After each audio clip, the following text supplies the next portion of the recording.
God of War Ragnarok's special equipment is mentioned whenever you see something you can't open or an area you can't reach. There's a range of new abilities and gear you unlock as you play that will help here, but you won't know until you reach the right point what or where any of it is. Generally, this special equipment is given out along the core campaign path when you hit certain checkpoints and milestones. The obstacles they deal with range from blue circle rune locks to blue and red vines, glowing yellow spots on rocks, and strange wind holes, which are punctures in rocks with a swirling vortex emerging from them. All of these are solved with a piece of specific equipment found in the game. Obviously, big spoilers though if you're not post-credits. You'll see yellow or gold cracks on the walls early on. These marks need a weapon called the Draupnir Spear, obtained at a specific point in the main story. Once you have it, you can break any object with these glowing gold cracks on it by throwing the spear at it, and then pressing triangle to detonate it. Some objectives have multiple marks, and need multiple spears in all of those marks at once and detonate them simultaneously. Doing them one at a time won't work.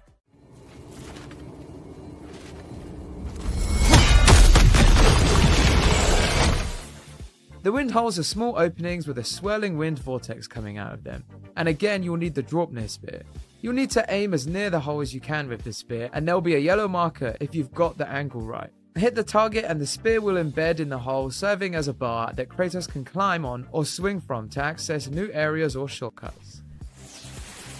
The spear is also incredibly useful for hitting targets at long distances, so when you get the story locked item, it's incredibly useful for hitting far away ravens. The blue circle rune symbols you'll find look a bit like gongs, but they function as locks. Like the Valkyrie doors from the first game, Kratos will use the same chisel to crack them open.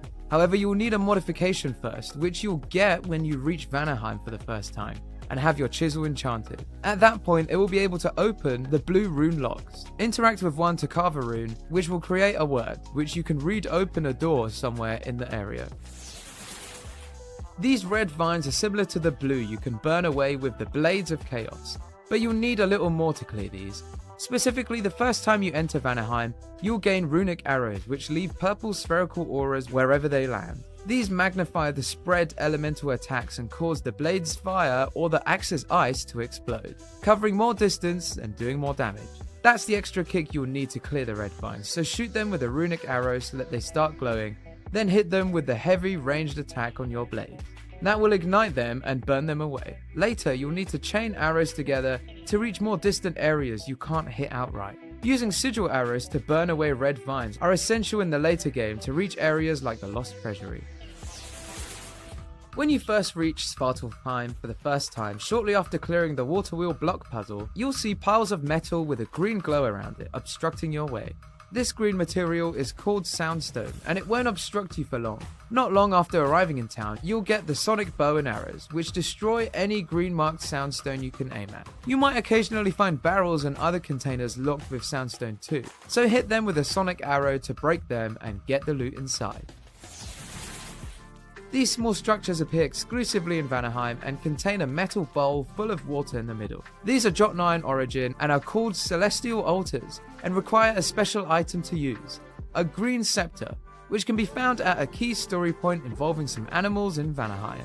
Take this to any of the shrines or altars and you'll have an option to interact with it, turning everything from day or night or vice versa. This isn't an aesthetic change either. Changes to plant life and other things mean that the areas change at different times. Come on, we're making good time.